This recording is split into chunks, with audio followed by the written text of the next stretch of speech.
3 yosh. 3 yoshli bolalar energiyaga to'la, qiziquvchan va tasavvuri keng bo'ladi. Bu davrda ularda harakat, nutq, o'yin va mustaqillik bo'yicha yangi ko'nikmalar shakllanadi. Esda tutingki, har bir bola o'z tezligida rivojlanadi. Shuning uchun ba'zilari muayyan rivojlanish bosqichlariga ertaroq yoki kechroq yetib kelishi mumkin.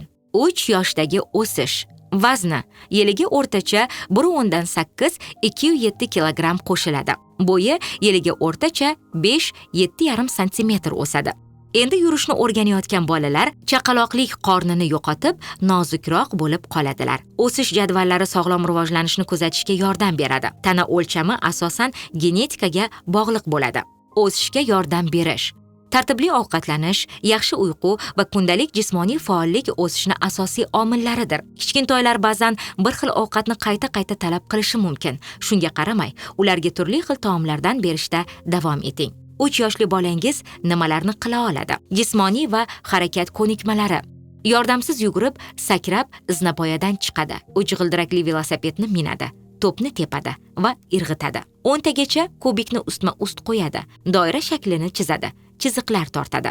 Qoshiqdan yaxshi foydalanadi, o'zi ovqatlanadi, kiyinish va yechinishni boshlaydi. Barcha 20 ta sut tishi mavjud. Ko'rish qobiliyati deyarli mukammal. Hojatxonadan foydalanishni o'rgangan aksariyat bolalar kuniga 11-13 soat uxlaydi. Aqliy rivojlanish va o'yinlar. 8-9 daqiqa davomida diqqatini jamlay oladi. Rollarni o'ynash va tasavvur qilish qobiliyatlari rivojlanadi. Oddiy muammolarni hal qiladi. Voqealarni eslab qoladi. Ijtimoiy va emotsional belgilar. Boshqalar bilan bo'lishishni, navbatma-navbat o'ynashni va hamkorlikda harakat qilishni boshlaydi.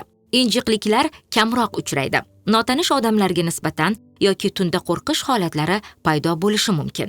Til qobiliyatlari. So'z boyligi 500-900 so'z. 2-5 so'zli gaplarni qo'llaydi. Nutqi boshqalarga tushunarli. Ranglarni nomini aytadi, olmoshlarni to'g'ri ishlatadi. Doimiy nima uchun savollari qiziqishini ko'rsatadi. Jismoniy rivojlanishni qanday qo'llab-quvvatlay olasiz? 3 yoshli bolalar tabiatan faol bo'lib, ularga quyidagilar kerak.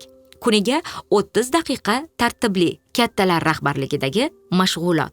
Kuniga 60 daqiqa erkin o'yin. Uyqudan tashqari 1 soatdan ortiq harakatsiz qolmaslik. Qiziqarli oilaviy g'oyalar.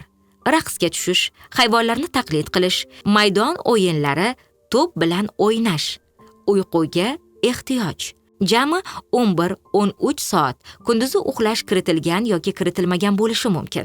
Uyqu oldidan muntazam tartib quyidagilarga yordam beradi. Uyqudan oldin shakar iste'molini cheklash, tinch va osoyishta holatga o'tish vaqtini yaratish, tartibni izchil va bashorat qilsa bo'ladigan tarzda saqlash, qanday qilib o'rganish va emotsional xavfsizlikni ta'minlash mumkin. Gaplashish, tinglash va hikoya aytishni rag'batlantiring. Har kuni kitob o'qib bering. Rasmlarga e'tibor qarating. Ranglar va sanashni mashq qildiring. Rolli o'yinlar, kiyim kiyish, qo'g'irchoqlar, oshxona jihozlari o'ynating. Rasm chizish, kubiklar bilan qurish, oddiy boshqotirmalarni yechishni qo'llab-quvvatlang. Oddiy yumushlar, o'yinchoqlarni yig'ishtirish topshiring. Bolangizni ijodiy ishlari yoki harakatlarini maqtang. Uni rivojlanishidan faxrlaning. 3 g'ildirakli velosiped minish va faol o'yinlar uchun xavfsiz joylar yarating. Xulosa: 3 yoshda farzandingiz tobora mustaqil, ijtimoiy va o'zini ifoda eta oladigan bo'lib bormoqda. Izlanishni rag'batlantiring. Sabrli bo'lib, bu qiziqarli kashfiyot bosqichidan zavqlaning.